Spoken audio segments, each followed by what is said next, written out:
Good morning student. तो class 12 में हम डिस्कस कर रहे थे इससे पहले कि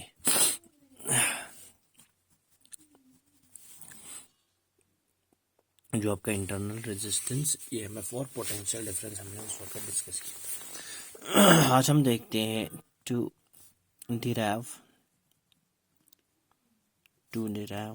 रिलेशन फॉर इंटरनल रेजिस्टेंस के जो है हमने डिराइवेशन करना है। इंटरनल रेजिस्टेंस किसके बराबर होता है? या तो इस तरह से होगा आपका,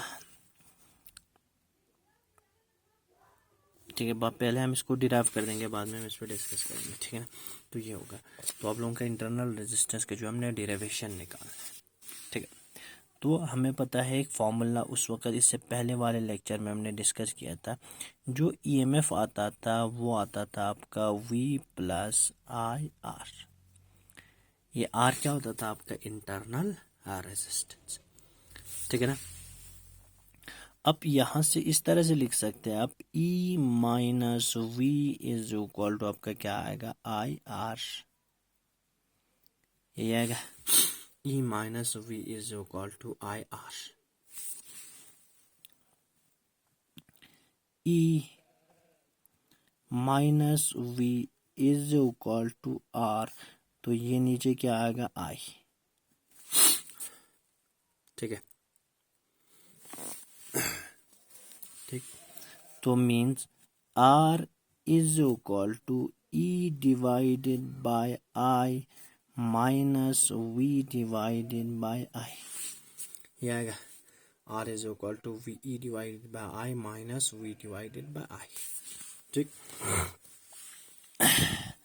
R is equal to E divided by I की जगह पर आप लोग क्या लिख सकते हैं? ओम्स लॉ अगर यूज करेंगे, वी इज इक्वल टू आप लोग क्या लिखेंगे? I R. I is equal to we upon are, क्या लिख सकता है ना। तो यहाँ पर आएगा वी अपॉन आर, तो रेसिप्रोकल कर देंगे, ये होगा माइनस वी। आई की जगह पर आपका फिर से वी और यहाँ पर आएगा आर, ठीक है ना। रेसिप्रोकल कर दिए।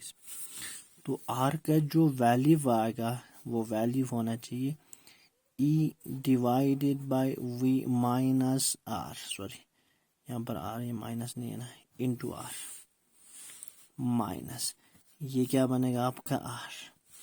अब आर को कॉमन निकाल दो, तो आर का वैल्यू बनेगा ई डिवाइडेड बाय वी। यहाँ पर मैंने आर कॉमन निकाल दिया, -1, ठीक है ना। तो ये आर का जो रिलेशन होगा, E divided by V -1 into, अब आर लिख सकते हैं।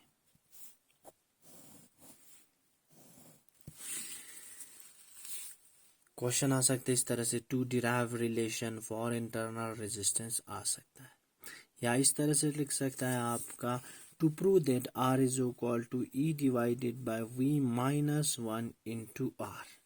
Are is equal to E divided by V -1 into R, ठीक है। अब इसके नीचे एक नोट्स लिखते हैं, तो इसमें आप लोगों का एक नोट आप लोग देख सकते हैं, ठीक है ना। मैक्सिमम पावर डिसिपेशन कब होगा? Maximum power dissipation means maximum power कब खर्च होगा, ठीक है ना। एक चीज याद रखना, मैक्सिमम पावर खर्च होगा आपका R is equal to R होगा। इंटरनल रेजिस्टेंस जब लोड रेजिस्टेंस के बराबर होगा ना, वो हम सेल में हम देख सकते हैं, सेल की कम्बिनेशन में हम डिस्कस करेंगे आपका ये जो है मैक्सिमम पावर खर्च जो है R is equal to R कैसे होता है, ठीक है ना। मैक्सिमम पावर खर्च, तो मैक्सिमम पावर डिसिपेशन, इसको आप लोग लिखेंगे maximum power dissipation. Maximum power dissipation means maximum power जो यूज कब होगा, ठीक है ना। मैक्सिमम पावर यूज होगा जब आपका स्मॉल आर जो है कैपिटल आर के बराबर बनेगा, उस वक्त सर्किट में जो है मैक्सिमम पावर आप यूज होगा, ठीक है ना। तो देखो, तो इस वक्त आप लोग लिखेंगे यहाँ पर इस इक्वेशन में, तो मैक्सिमम पावर डिसिपेशन होगा जब R is equal to R होगा, उस वक्त आपका मैक्सिमम पावर जो है खर्च होगा या यूज होगा, ठीक है ना, डिसिपेशन, ये कंडीशन है, ये क्राइटेरिया है। तो मींस, तो इस स्मॉल r की जगह पर आप क्या लिख सकते हैं, r is equal to E divided by V minus 1 into R, यही होगा, ठीक है ना। इसी में हम बना देते हैं, तो ये चीज़ आ गया।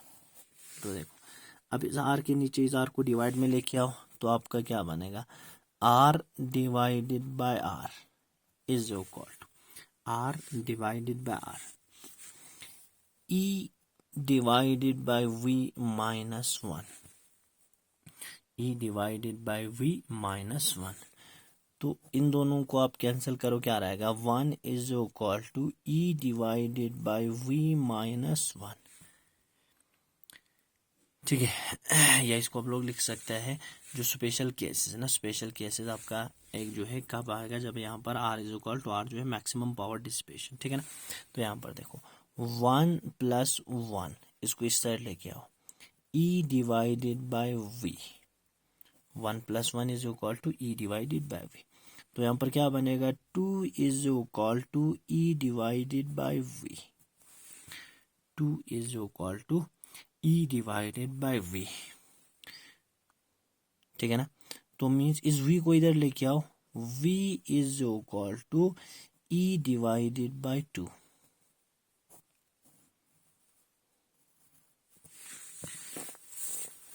ठीक है ना, एक रिलेशन आ गया। या आप लोग लिख सकता है 2 V is equal to E, ठीक है ना। तो यहाँ पर इस रिलेशन से मुझे आ गया जो आपका पोटेंशियल डिफरेंस है मैक्सिमम पावर डिसिपेशन में, उस वक्त आपका क्या होगा, पोटेंशियल डिफरेंस जो होगा उस लोड के क्रॉस, वो बनेगा आपका ईएमएफ का हाफ बनेगा। या तो इस तरह से लिख सकता है, जब आपका मैक्सिमम पावर डिसिपेट होगा उस वक्त आपका ईएमएफ क्या होगा, 2 गुना होगा, किसके, पोटेंशियल के। तो यहाँ से भी कह सकता है ना, ईएमएफ हमेशा क्या होता है आपका, ग्रेटर होता है, किससे, पोटेंशियल डिफरेंस से, ठीक है ना। तो देखो आपका, तो यहाँ पर इक्वेशन मैंने लिखा, आप लोगों का डिराइव करना है इंटरनल रेजिस्टेंस। तो मींस आपका ये प्रूव करना है R is equal to E divided by V minus 1 into R। तो सबसे पहले मैंने जो पहले वाला, जो इससे पहले वाले वीडियो में एक रिलेशन प्रूव किया था, E is equal to V plus I R आ गया था। तो E minus V is equal to आपका क्या बनेगा, I R, E minus V divided by I is equal to आपका क्या बनेगा, R, ठीक है ना। तो R is equal to E divided by I minus V divided by I, क्योंकि I दोनों के डिवाइड में है, ठीक। तो R का जो वैल्यू आ गया, E डिवाइडेड बाय I का वैल्यू बनेगा V upon R, V upon R। तो R को जो मैंने रिसिप्रोकल कर लिया, तो यहाँ पर क्या बनेगा आपका, V upon V into R, ठीक है ना। तो R का जो वैल्यू आएगा वो बनेगा E divided by V into R minus R। तो जो R का वैल्यू बनेगा, R को मैंने कॉमन लिया, E माइनस V माइनस 1 ये लिया। तो R का जो वैल्यू आ गया था, E divided by V minus 1 into R, ठीक है ना। तो मुझे देखना है मैक्सिमम पावर जो है कब खर्च होगा, मैक्सिमम पावर कब यूज होगा, तो वो भी हम डिस्कस करेंगे बाद में कॉम्बिनेशन ऑफ सेल्स में। तो R का जो वैल्यू किसके बराबर होगा, कैपिटल R के बराबर होगा, उस वक्त आपका मैक्सिमम पावर जो है डिसिपेट होगा। तो R का जो वैल्यू होगा, E divided by V minus 1 into R, E divided by V minus 1 into R, ठीक है ना। तो यहाँ पर देखो आपका जो है R का जो स्मॉल r का वैल्यू मैंने लिया, capital R divided by R, ये वाला यहाँ पर नीचे लेके आया, ठीक है ना। E minus V divided bye E divided by V minus 1, तो 1, तो यहाँ पर ये इस साइड लेके आया, 1 plus 1 is equal to E divided by V। तो आप लोगों का 2 is equal to E divided by V। तो मैक्सिमम पावर डिसिपेशन पे आपका जो है पोटेंशियल डिफरेंस होगा, वो होगा ईएमएफ का हाफ। या इस तरह से कह सकता है ईएमएफ जो होगा वो 2 गुना होगा किसका, पोटेंशियल डिफरेंस का। ठीक है, तो इससे अगला टॉपिक में पढ़ा दूंगा आपको कॉम्बिनेशन ऑफ सेल। ठीक है ना, सेल आप सीरीज में कंबाइन करेंगे तो क्या वैल्यू आएगा, सेल आपका पैरेलल में कंबाइन करेंगे तो क्या वैल्यू आएगा। Okay, thank you.